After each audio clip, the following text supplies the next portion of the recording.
mendapatkan manfaat secara langsung dari adanya kebijakan Kampus Merdeka ini? Saya rasa ini program yang sangat luar biasa. Dengan adanya kampus mengajar ini, secara tidak langsung kita langsung terjun ke masyarakat, langsung mengabdi ke masyarakat.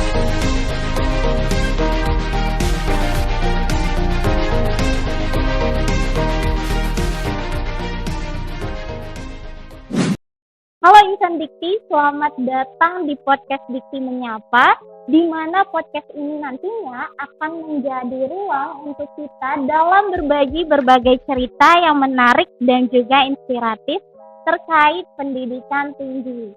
Di episode pertama kali ini, kita akan membahas mengenai Kampus Merdeka dengan mengangkat tema Kampus Merdeka Mahasiswa Membangun Desa.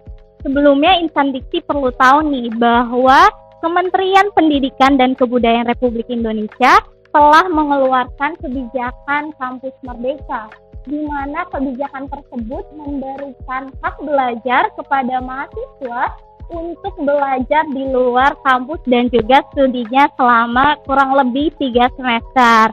Dan ngomong-ngomong soal kebijakan Kampus Merdeka ini, ada 8 kegiatan yang terdapat di dalamnya.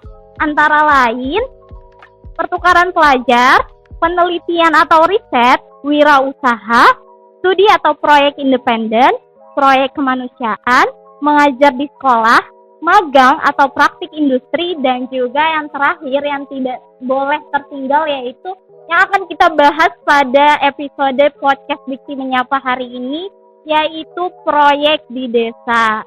Ngomong-ngomong soal proyek di desa, di depan saya ini sudah ada 2 orang teman kita dari Universitas Sultan Ageng Tirtayasa. Halo, selamat siang Mas. Selamat siang. Apa kabarnya Mas? Alhamdulillah.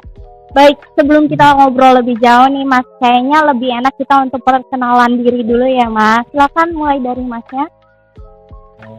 Izin mengenalkan diri, nama saya Ibnu Masud, biasa dipanggil Ibnu. Saya berasal dari Universitas Sultan Ageng Tirtayasa atau disingkat sebagai Untirta. Saya dari jurusan Ilmu Pemerintahan dari Fakultas Ilmu Sosial dan Ilmu Politik. Oke. Ya.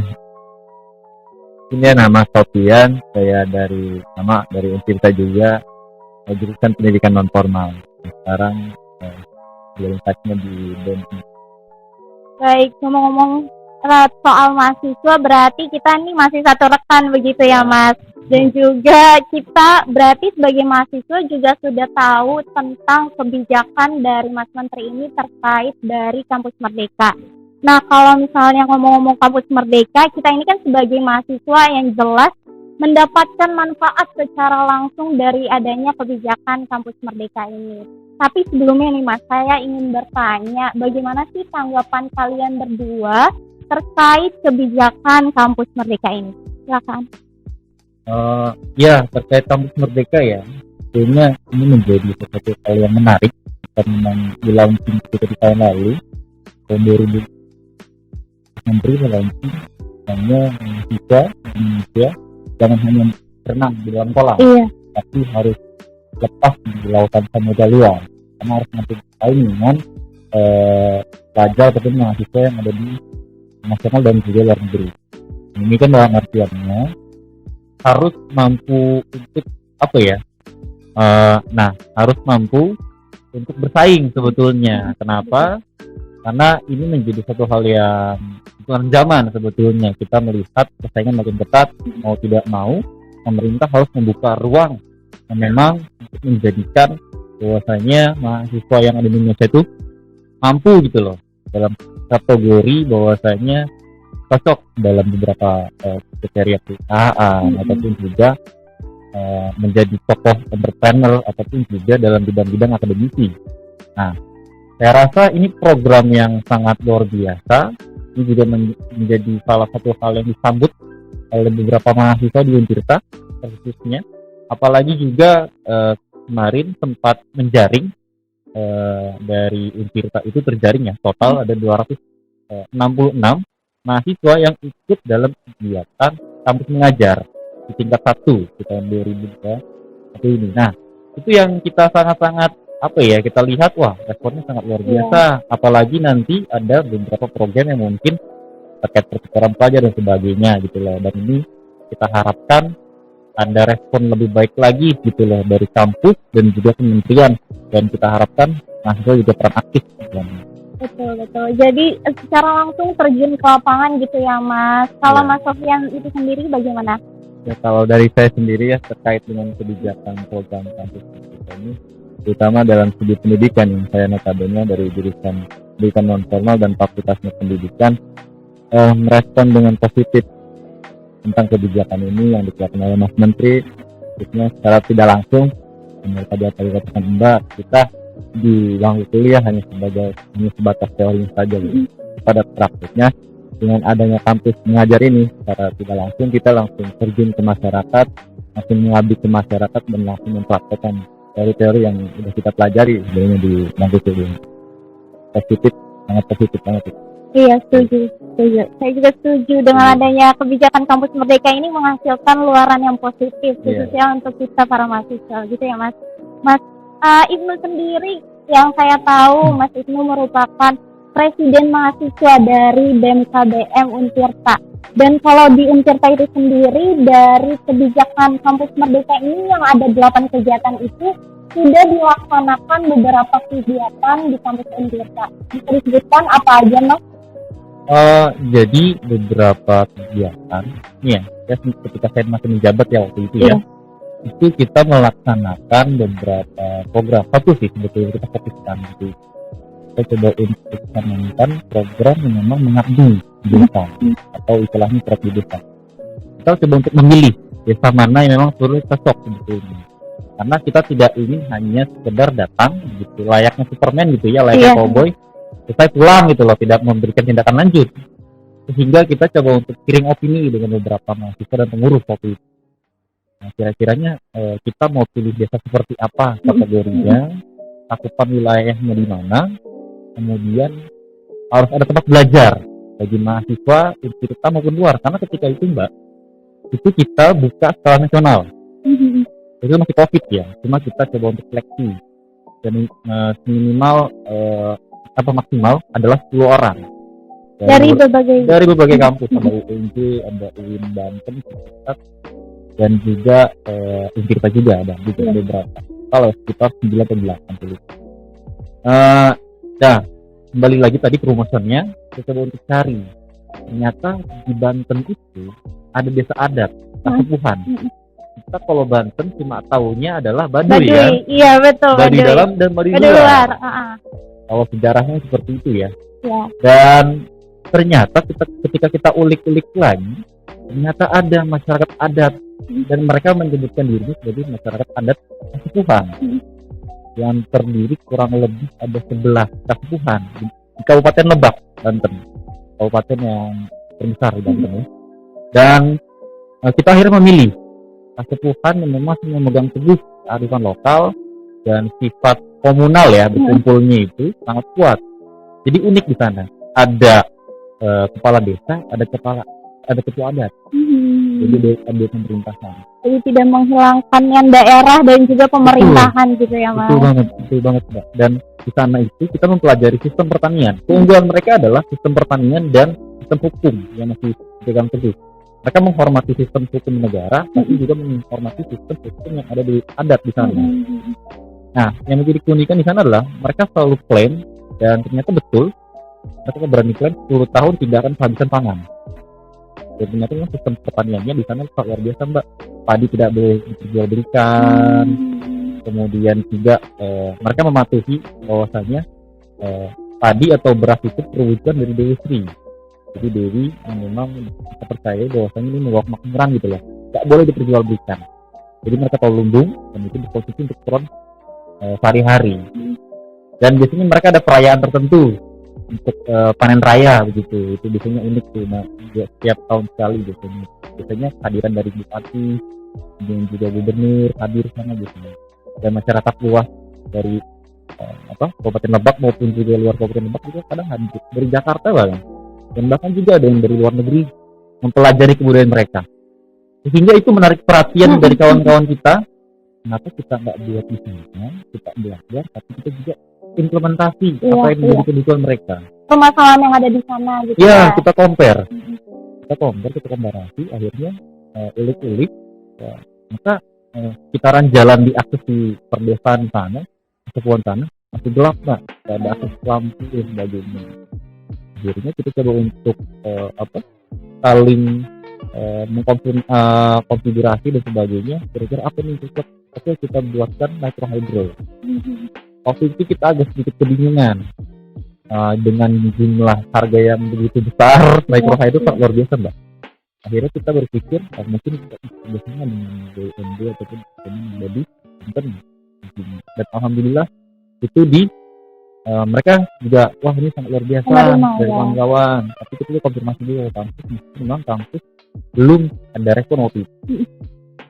Nah, dan alhamdulillah kita melaksanakan kegiatan di sana, belajar, live-in gitu ya, dan juga memberikan edukasi terkait penggunaan microhydro dan alhamdulillah selama 7 hari pelaksanaannya dari akhir tahun sampai tahun baru kita di sana juga, Mbak. Nah, dan alhamdulillahnya sampai sekarang itu masih berguna, Mbak, dan masih menyala. Nah, insya Allah nanti, jadi karena saya sudah purna, nanti setelahnya kita karena sudah menjadi NGO ya, sudah menjadi organisasi belajar dari desa tersebut, ini kedepannya akan kita kembangkan keperluan dan kebutuhan masyarakat di sana. Ya, karena kebutuhan masyarakat adat saat ini adalah harus jual beli, gitu loh. Supply dan demand-nya harus arusnya harus bagus gitu, flow-nya harus baik. Nah, itu yang kita sedang ingin arahkan di sana. Ini semoga ada perhatian dari Mendikbud terkait program Kampus Merdeka ini. Perlunya kita juga dorong bersama ya, agar cepat terwujudnya Kampus Merdeka tidak hanya dinikmati oleh mahasiswa, tapi juga oleh masyarakat yang bawah. Apalagi juga masyarakat yang memang hari ini memiliki kearifan lokal yang sangat luar biasa gitu loh. Ini tuh, Mbak. Iya, baik. Kalau tadi itu kan membicarakan soal desa kesepuhan gitu ya, Mas. Ada nggak kalau misalnya desa-desa lain tuh yang di daerah Banten yang butuh perhatian juga dari kita, entah itu permasalahan dari pangan atau dari pendidikan itu sendiri, bagaimana Mas? Atau ada desa yang lain di Kabupaten Lebak itu? Kalau desa tersebut desa Kasepuan Cisuntam ya, Mbak ya. Ada lagi, Mbak. Ada lagi. Nah, itu kan mungkin Mbak pernah baca ya, Kabupaten Lebak ada melahirkan gitu ya. Jalan ditanduk gitu loh, Mbak. Oh iya. Nah, itu karena kesulitan dari akses jalan. Iya, betul. Nah, itu kan sempat jadi perhatian juga dari kita ya, khususnya kemarin juga alhamdulillah dari Wakil Rektor Bidang 4 itu datang ke daerah sana, dan memang ada kejadian sebetulnya banjir bandang ya, dan itu kan kita coba untuk kegiatan kerjasama dengan BPBD Kabupaten Lebak terkait pasca banjir dan juga terkait kesehatan juga sebetulnya. Dan itu kita dorong atas dasar dengan koordinasi dengan Pak Gubernur juga, karena nanti nggak akan dibuat RSUD. Nah, melihat akses yang sangat jauh kan, maka harus ke Kota Serang atau Pandeglang gitu, Kabupaten Lebak yang jaraknya jauh juga, Mbak. Berkilo-kilometer ya. Iya. Nah, kondisi darurat gitu loh, makanya harus sebar kan termasuk rumah sakit. Dan apalagi akses pendidikan juga kami bangun dengan besar-besarnya, dan Untirta hadir di situ sebagai pendamping. Nah, ini terus digalakan terus menyambut dari gayung kampus Merdeka tersebut sebar nantinya. Baik, berarti sudah memberikan banyak sekali manfaat gitu ya dari kampus itu sendiri untuk masyarakat di desa tersebut. Kalau boleh tahu, kalau yang proyek kedua tadi itu waktunya apakah bersamaan dengan yang sebelumnya atau gimana? Proyek tersebut betul dari kampus itu sendiri, Mbak, melaksanakan. Itu memang nanti insya Allah akan ada peran aktif dari mahasiswa. Itu pelaksanaannya 7 hari yang lalu. 7 hari yang lalu. Ya, berarti baru. Dan masih berjalan sampai saat ini. Dan saat ini masih terus berjalan. Dan memang kegiatan ini menjadi perhatian penuh dari kampus ya, Mbak. Karena potensi. Ya. Karena potensi selain potensi bencana gitu ya. Itu juga ada potensi SDM dan juga SDA gitu di Lebak. Baik, kalau misalnya melihat dari kegiatan yang telah dilakukan mas-mas tersebut, itu selalu mencakup pautan tentang mahasiswa. Nah itu tuh mahasiswanya mahasiswa kita bebas untuk mengikuti kegiatan tersebut atau bagaimana mas? Mungkin nanti bisa saya cek ya dengan Iya boleh dengan Mas silakan. Sofian ya. Mas Sofian. Ya. Untuk kegiatannya sendiri itu kita fokusnya terhadap mahasiswa dengan kegiatan pengabdian terkait desa, namanya mahasiswa yang secara kemauan sendiri gitu ya, orang-orang yang punya terusan bersama untuk mengembangkan desa dan keinginan harapan agar desa itu maju. Tidak membatasi siapa yang ikut dan tidak membatasi juga fakultas dan jurusan apa ya berarti. Yang penting punya kemauan untuk ikut serta dan mau juga ikut bersama dengan desa itu. Berarti kalau begitu dikelompokkan atau bagaimana mas? Ya dikelompokkan. Dibagi berbagai dalam satu desa itu ada beberapa kelompok atau cuma satu kelompok? Kalau untuk dari satu desa itu satu kelompok. Satu desa satu kelompok. Kita sistemnya ini tinggal di sana. Iya. Berarti kalau untuk penentuan desanya itu sendiri juga kebijakan dari kita sendiri atau ada arahan dari kampus? Kita sendiri. Kalau untuk tempat untuk menteri dahulu kita melihat kebutuhannya banyak apa tempatnya. Ya, terus kalau yang tadi saya tahu kalau misalnya sudah menghasilkan beberapa luaran proyek, entah itu akses pendidikan dan juga bantuan pangan. Kalau boleh tahu respon dari masyarakat setempat, desa setempat tuh gimana sih mas? Pasti kan responnya positif nih gitu kan? Atau malah ada yang cenderung responnya negatif kayak kenapa harus ada seperti ini? Jadi menghilangkan kebudayaan lokal kita gitu. Gimana mas? Ya alhamdulillah ya, minggu kemarin sempat kita juga kalau terkait dengan program atau kegiatan pengabdian sebelumnya. Alhamdulillah respon dari masyarakat selalu positif gitu ya. Kalau langsung ngobrol sama kita yang udah melaksanakan program, dimana dulu mengadakan yang fokus daripada program itu tentang pendidikannya. Kita membuat taman baca di sana, membaca masyarakat, dimana alhamdulillahnya taman baca tersebut dapat digunakan dengan baik gitu ya. Masyarakat di sana khususnya anak-anak kecil gitu. Kita bisa belajar di sana, bermain di sana juga karena tempatnya juga bisa dibilang nyaman.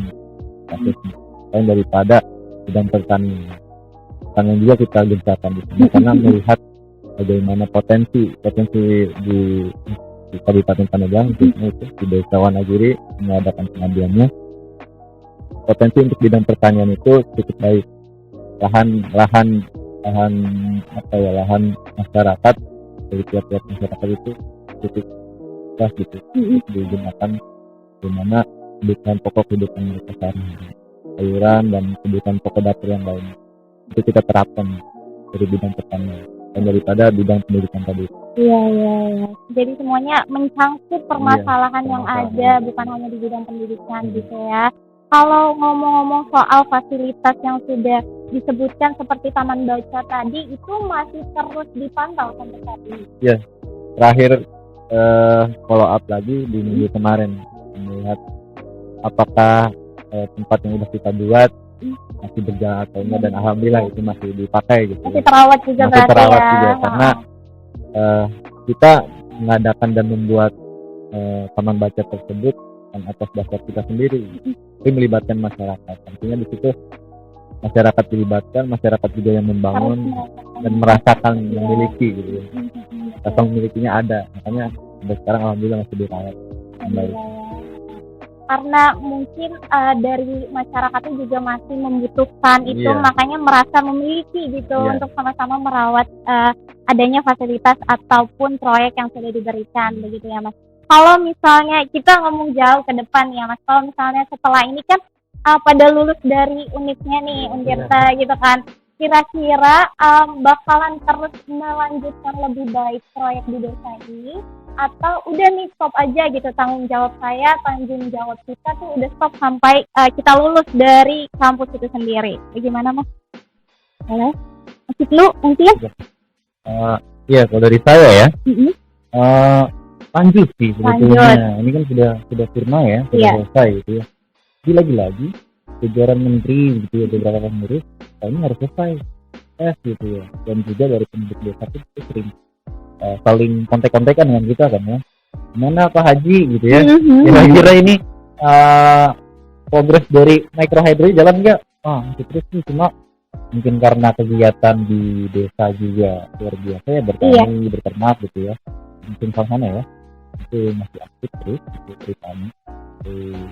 Terus ngalamin mereka dari masyarakat bertani, jadi agak sedikit kurang. Nah makanya kita coba untuk pasca itu kita mohon banget waktu itu salah satu penduduk di sana, kata juga ya semoga ini jangan sampai nggak jalan gitu loh, dan saya juga karena memang perluannya untuk kemandirian mereka, kedaulatan mereka gitu ya. Karena yang kita ingin mengungkapkan adalah kalau memang sudah mereka daulat secara pangan, kenapa mereka nggak bisa gitu loh daulat secara energi.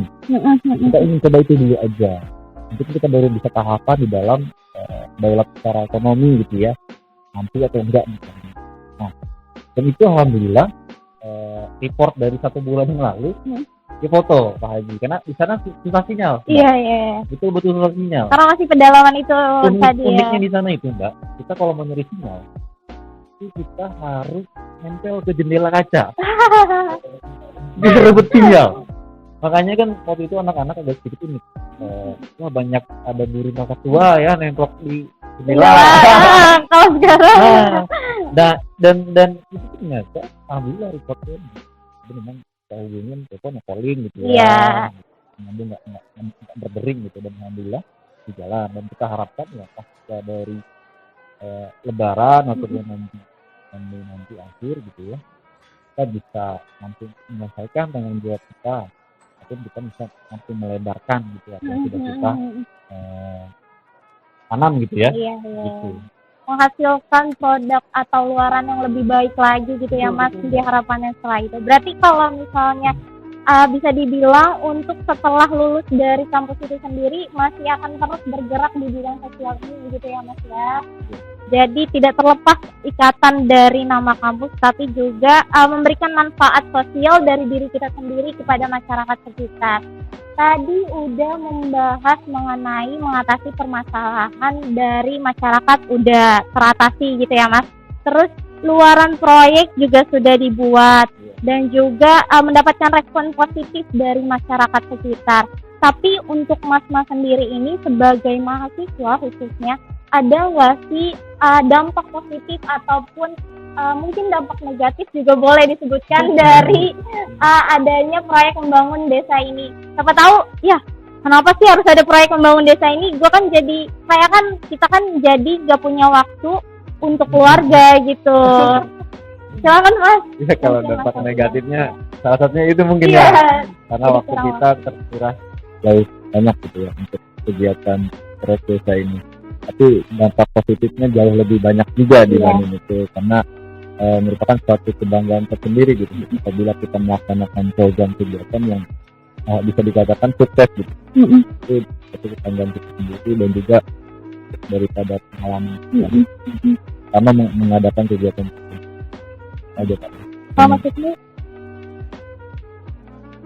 ini ya sebetulnya terkait apa tadi kita terus berupaya semaksimal mungkin apa yang bahkan untuk dari jenis yang itu kan akan bisa lepas.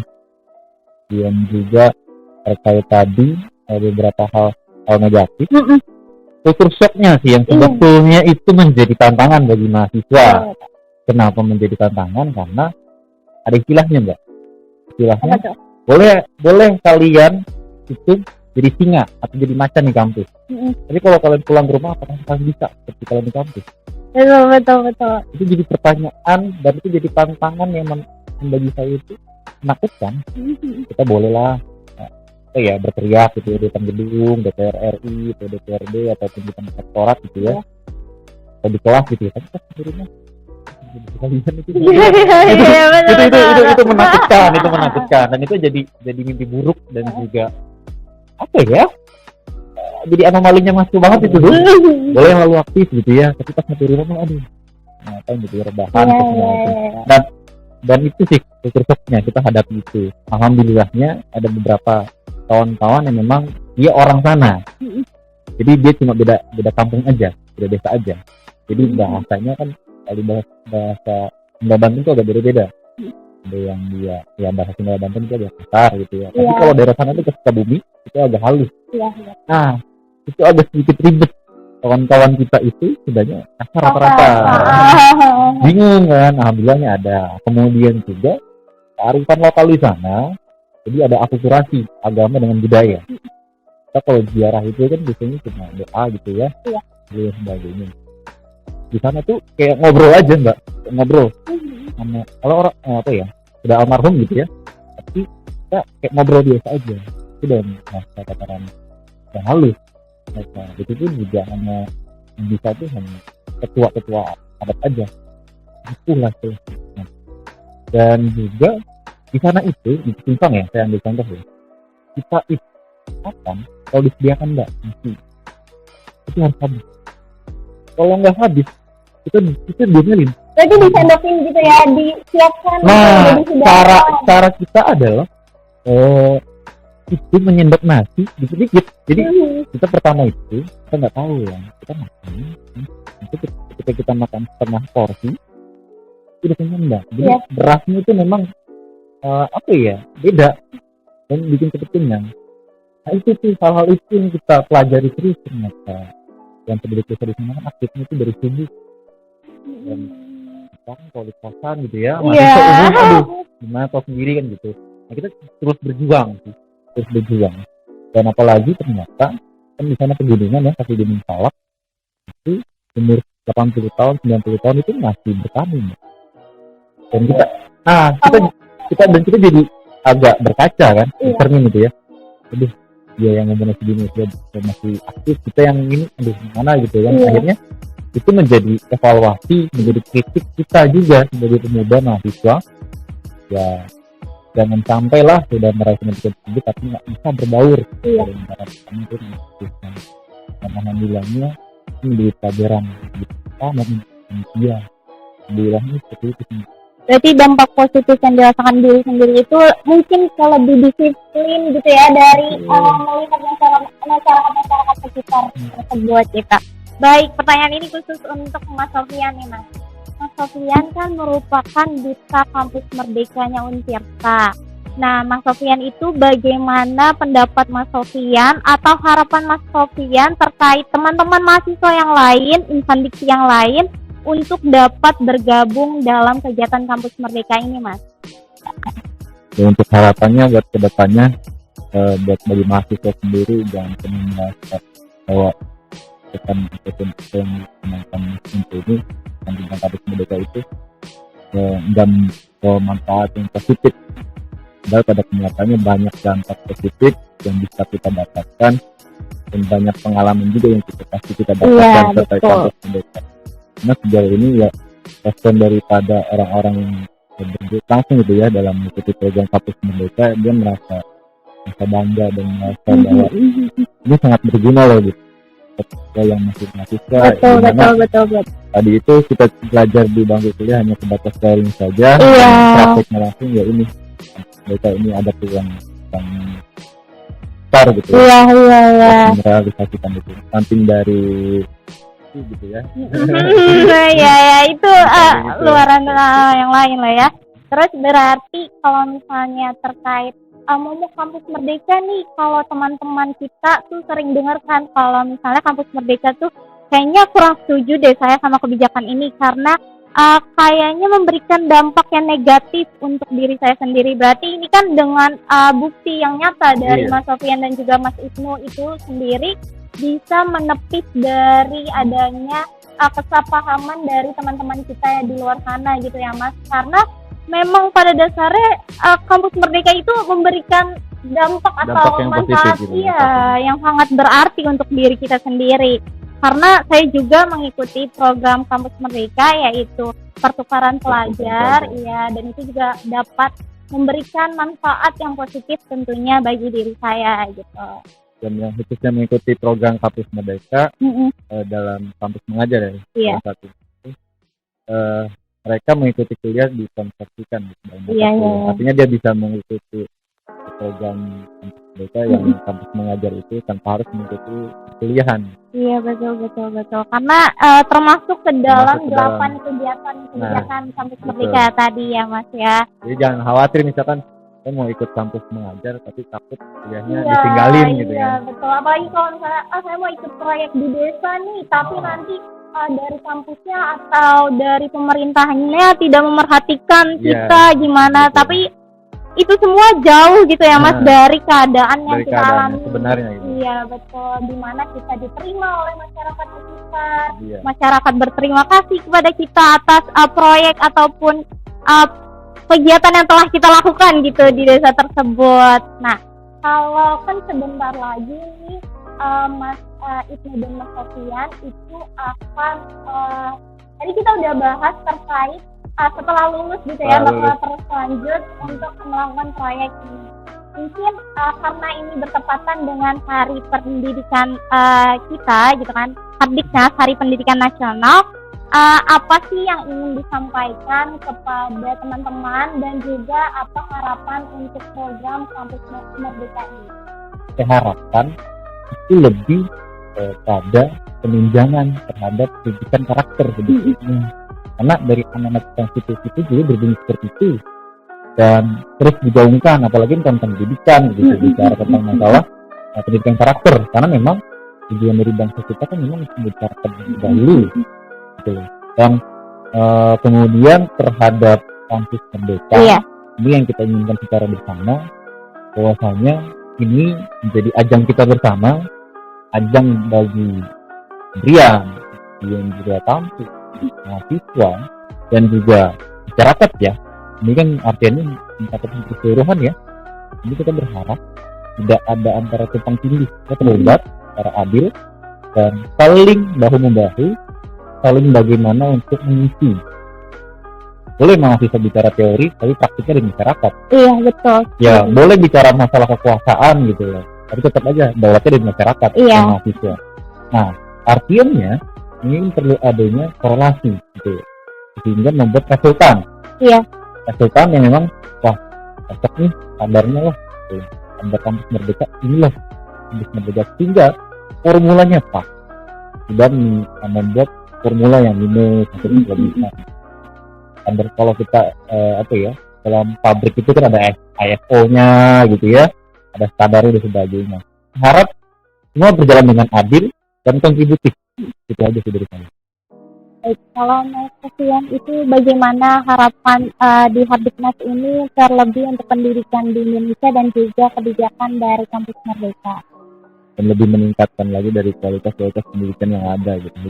Nah, di wilayah saya di Kabupaten Pangandaran banyak pendidikan yang memang kurang berjamaah, banyak fasilitasnya yang kurang memadai. Itu yang menjadi sorotan gitu. Mudah-mudahan kedepannya terus memperbaiki hal itu. Kalau untuk kebijakan Kampus Merdeka itu sendiri harapannya seperti apa Mas? Kebijakan Kampus Merdeka karena di Untirta baru ada kampus mengajar, sekarang pelajar dan juga proyek desa, itu proyek desa belum semua fakultas. Oh iya. Semua fakultas menyeluruh gitu ya. Harapannya tahun depan dan tahun selanjutnya gitu. Itu bisa lebih dikencangin lagi sih. Iya. Proyek desa ini. Karena banyak manfaat gitu ya. Betul. Terlebih lagi dari mahasiswa-mahasiswa baru nih ya gitu ya Mas, yang akan memberikan pengalaman lebih terkait adanya mengikuti dari kebijakan Kampus Merdeka itu sendiri ya. Baik Insan Dikti, berikut adalah obrolan kita terkait dengan pengalaman yang menarik dan juga inspiratif dari dua orang teman kita dari Universitas Sultan Ageng Tirtayasa, yaitu ada Mas Ibnu dan juga Mas Sofian. Terima kasih banyak ya Mas. Semoga apa yang telah diceritakan, apa yang telah dibagikan kepada Insan Dikti semua dapat bermanfaat. Dan juga saya, Fadila, sebagai host dari episode kali ini, pamit undur diri dan nantikan keseruan podcast selanjutnya dalam podcast Dikti Menyapa. Serentak bergerak wujudkan Merdeka Belajar, Kampus Merdeka, Indonesia Jaya.